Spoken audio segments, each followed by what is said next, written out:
नमस्कार, मैं doctor Rati Ravra, HOD IVF department Vins fertility Ayushman Dwarka sector 10 से। आज हम आपके सामने आईवीएफ से रिलेटेड कुछ जानकारी लेकर आए हैं। आईवीएफ किसी भी कपल को रिक्वायर क्यों होता है? आईवीएफ की रिक्वायरमेंट तब पड़ती है या तो फीमेल या मेल, दोनों में से किसी एक में डेफिशिएंसी हो। डेफिशिएंसी का मतलब है कमी इस तरीके से कि या तो उनमें अंडे प्रॉपर तरीके से नहीं बनते या स्पर्म्स या शुक्राणु जिनको हम कहते हैं वो प्रॉपर तरीके से नहीं बनते। जिस भी कपल की शादी को 1 साल हो गया हो साथ रहते हुए और वो दोनों नॉर्मल तरीके से सेक्सुअली एक्टिव हों, फिर भी 1 साल तक कंसीव ना कर पाएँ, इन कपल को हम इनफर्टाइल कहते हैं आईवीएफ की लैंग्वेज में। इन कपल्स को आईवीएफ इसलिए रिक्वायर पड़ता है टू नो कि वो कहाँ डेफिशिएंट हो रहे हैं।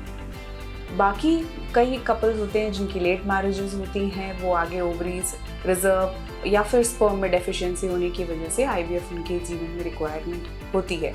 बेहतर ये होता है कि हम टाइमली कंसीव कर लें, और अगर वो अपने आप कंसीव कर सकते हैं तो उससे अच्छी कोई बात ही नहीं है। परंतु अगर वो कपल 1 साल 1.5 साल साथ रहने के बावजूद कंसीव नहीं कर पाता है तो they should ideally go for IVF timely so that they do not require any external support or help in their life.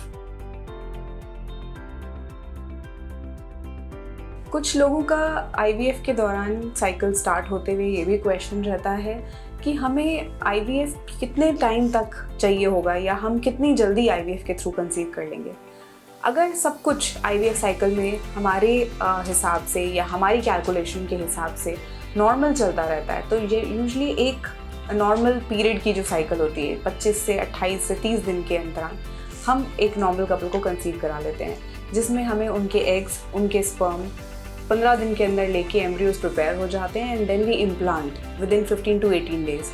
फिर उसके 15 दिन के अंतर में हम उनका बीटा एचसीजी कराते हैं, जिससे हमें उनके रिजल्ट पॉजिटिव या नेगेटिव आ जाते हैं। तो आइडली 1 महीने का जो टाइम होता है उसमें हम ये बता सकते हैं कि पेशेंट कंसीव हुआ है या नहीं।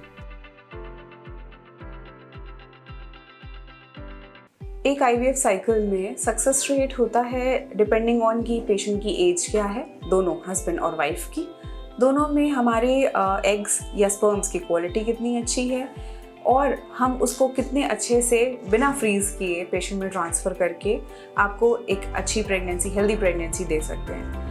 Usually it results from 65 to 75% of high success rate, जिसको हम बोलते हैं। अगर कोई कपल में कुछ भी डेफिशिएंसी आती है तो पहले हमें उसको रेक्टिफाई करना पड़ता है, उसको हमें जूझना पड़ता है, चाहे वो पॉलिप हो या फिर अगर फाइब्रॉइड हो जो यूट्रस में आ रहा हो या स्पर्म से रिलेटेड कोई अगर डेफिशिएंसी या कुछ है, तो डिपेंडिंग ऑन दैट पहले हम उसको सॉल्व करते हैं और उसके बाद अगर हम आईवीएफ करते हैं तो हमारे सक्सेस रेट डेफिनेटली बढ़ जाते हैं। That results goes to 80% as well.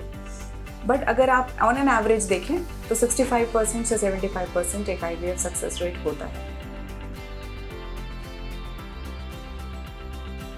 IVF से होने वाले बच्चे उतने ही हेल्दी होते हैं जितने एक नॉर्मल डिलीवरी के टाइम पे बच्चे होते हैं, क्योंकि अगर आपका स्पर्म और आपका ओवम दोनों हेल्दी हैं तो डेफिनेटली वो एक हेल्दी एम्ब्रियो बनाएगा और उतना ही हेल्दी हम उनको इम्प्लांट कर पाएंगे। फाइनली जो नॉर्मल बेबीज़ होते हैं उसी की तरह एक आईवीएफ बेबी भी आपको मिलेगा। उसमें कोई अलग डेफिशिएंसी या कोई हमें नया कुछ करने की ज़रूरत होती नहीं है। कुछ लोगों का ये भी क्वेश्चन होता है कि आईवीएफ के दौरान ट्विन प्रेगनेंसी के चांसेस क्या ज़्यादा होते हैं? तो डेफिनेटली येस, क्योंकि अगर हम आईवीएफ एक पेशेंट का करते हैं तो जितने भी हमें एग्स मिलते हैं हम चाहते हैं कि हम उससे मैक्सिमम एम्ब्रियोज बनाएं और वो एम्ब्रियोज बहुत ही बेहतरीन क्वालिटी के हों। जब वो A+ ग्रेड के एम्ब्रियोज तैयार होते हैं हम उनमें से 2 या 3 एम्ब्रियो एक बार में अटेम्प्ट करके पेशेंट के अंदर इम्प्लांट करते हैं। अब डिपेंड ये करता है कि उन 2 या 3 एम्ब्रियोज में से कितने इम्प्लांट हो रहे हैं या कितने स्टिक हो रहे हैं। अगर हम लेमन लैंग्वेज में बोलें तो अगर वो 2 स्टिक होते हैं definitely there are chances of 2 twins pregnancy. अगर वो तीनों ही इम्प्लांट हो जाते हैं तो ट्रिपलेट प्रेगनेंसी भी होती है। सो डेफिनेटली जो नॉर्मल कंसीव किया हुआ पेशेंट होता है उसमें अगर एक सिंगलेट के चांसेस ज़्यादा होते हैं और अगर हम आईवीएफ के दौरान करते हैं तो हमारे pregnancy number of pregnancy in one go increase हो जाता है। अगर IVF मल्टीपल अटेम्प्ट्स के बाद सक्सेसफुल नहीं होता है तो उसके कुछ कारण होते हैं। There is nothing happening without any reason. So अगर हम IVF स्टार्ट ही करते हैं तो हमें पहले ही ये चीज़ें इवैल्यूएट करनी पड़ती हैं कि अगर हम यूट्रस के अंदर देखें कोई और एबनॉर्मलिटी तो नहीं है, या पेशेंट में कोई हार्मोन डेफिशिएंट नहीं है। अगर हम स्पर्म में देख रहे हैं पेशेंट्स के, तो वो अगर हमें नंबर ऑफ स्पर्म्स कम मिल रहे हैं या normal morphology of sperms is not good. Third thing is कि अगर हमें वेरिकोसील वगैरह मिल रहा है तो हम ऑलरेडी ये डिसाइड कर चुके होते हैं अपने दिमाग में, या AMH कम है। तो पहले हम इन चीज़ों को सॉर्ट आउट करते हैं, और यूजली अगर देखा जाए तो 1 से 3 IVF अटेम्प्ट में पेशेंट कंसीव हो जाते हैं, तो मल्टीपल अटेम्प्ट्स की बारी आती नहीं है। एज़ोस्पर्मिया पेशेंट्स के कई कारण हो सकते हैं, obstructive, non obstructive. Obstructive causes में हम ऑब्वियसली सर्जरीज वगैरह करते हैं, जिसके बाद हमें कुछ टाइम की वेट करना पड़ता है, और उसके बाद हमें नॉर्मल क्वांटिटी ऑफ स्पर्म्स मिलने शुरू हो जाते हैं। So that is one of the way to rectify or to get out of the azoospermic patient. अगर हम देखते हैं कि नॉन ऑब्स्ट्रक्टिव कॉजेज़ हैं, तो नॉन ऑब्स्ट्रक्टिव कॉजेज़ में हम कई मेडिकल मेडिसिन देते हैं पेशेंट को, जिसको हम कहते हैं कि आप थोड़ा लॉन्ग टर्म उसको खाइए 3 से 6 महीने के दौरान, और अगर हमें थोड़े भी स्पर्म्स मिलते हैं तो we try to make a good embryos out of it.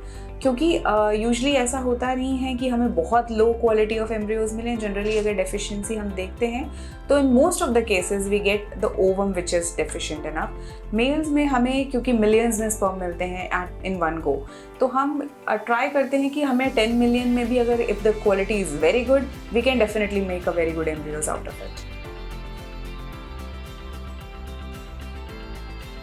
Embryos freezing का जहाँ तक बात है, तो अगर आप चाहें, या मोस्टली हम ये अटेम्प्ट करते हैं कि हम फर्स्ट साइकिल में जिसमें हमने पिकअप किया है या जिसमें हमने एग्स निकाले हैं, हम उसी में ट्रांसफ़र करें, क्योंकि उस समय पेशेंट का हम डाइट, उसके इंजेक्शंस, उसके हार्मोन्स ऑलरेडी रेगुलेट कर रहे होते हैं राइट फ्रॉम द बिगिनिंग। तो वो साइकिल में अगर हम ट्रांसफ़र करते हैं तो we definitely get a very good chance of this, because उसको ऑलरेडी हार्मोनल बैकअप होता है। अगर हमको फ्रीज़ करने की चांसेस ज़रूरत पड़ती है, लाइक अगर कुछ उनके यहाँ मिस हैपनिंग है, वो नहीं चाहते इस बार, या फिर अगर पेशेंट को कोई दिक्कत आ रही है, वो चाह रही हैं कि नेक्स्ट टाइम करें, पेशेंट वो got hyper stimulated in one cycle, so we need to wait, in those cases we have to freeze the embryos. अगर हम उसको फ्रीज़ भी करते हैं तो हम उसको लॉन्ग टाइम के लिए फ्रीज़ कर सकते हैं, even more than 6 months। So there is nothing wrong in freezing also, depending on कि अगर पेशेंट का कंडीशन इस समय ठीक नहीं है, go for that. Otherwise one should always go for fresh cycle. अब आती है बारी PGT या PGT की, जिसमें पेशेंट को सबसे पहला क्वेश्चन ये होता है कि what is it and why is it important and why is it even required. तो अगर हम PGT की बात करें तो it is called pre genetic diagnostic और डिफेक्ट डायग्नोसिस। सो उसमें हम किसी भी एक एम्ब्रियोज के अंदर बायोप्सी लेके we just send it to the lab, और हम उसके अंदर कुछ भी अगर डिफेक्ट है तो we can diagnose early enough even before you transfer the embryos. तो ये जनरली उन कपल्स में रिक्वायर होता है जिनके यहाँ फैमिली हिस्ट्री ऑफ कोई भी एक जेनेटिक डिसऑर्डर है, चाहे मेल के फैमिली में चाहे फीमेल के फैमिली में, and they do not want it to happen in their embryos और इन द नेक्स्ट जनरेशन। तो हम उसको रूल आउट करने के लिए करते हैं। या फिर अगर उनकी अर्ली प्रेगनेंसीज़ में कोई चाइल्ड ऑलरेडी जेनेटिक डिसऑर्डर या एबनॉर्मलिटी से सफ़र कर रहा है, तो वी जस्ट डू इट कि हम नेक्स्ट चाइल्ड या नेक्स्ट वो चीज़ ना लें अपने इसमें। तो it is very helpful. And otherwise also अगर आपको कई रेयर ऐसी एबनॉर्मलिटीज़ एंड डिसऑर्डर्स होते हैं जो हमें नहीं पता हो, तो वो भी इसमें डायग्नोज एंड डिटेक्ट हो जाते हैं। तो we can always go for a better and good chances of embryos जिसको हम इम्प्लांट करें। So there is nothing harm in going for PGT, but of course it is not required in each and every pregnancy of couple or every embryos. So it is not a must go, but definitely if you go for it, it will help you in all other ways. I will conclude this topic and this thing by saying कि we are always available for all the help that you require. हमारे online, offline as well as हमारे centers पे. So you can definitely come and ask for any questions, any queries that you need. और I hope कि आज का जो information आपको मिला है ये आपके लिए बहुत informative होगा.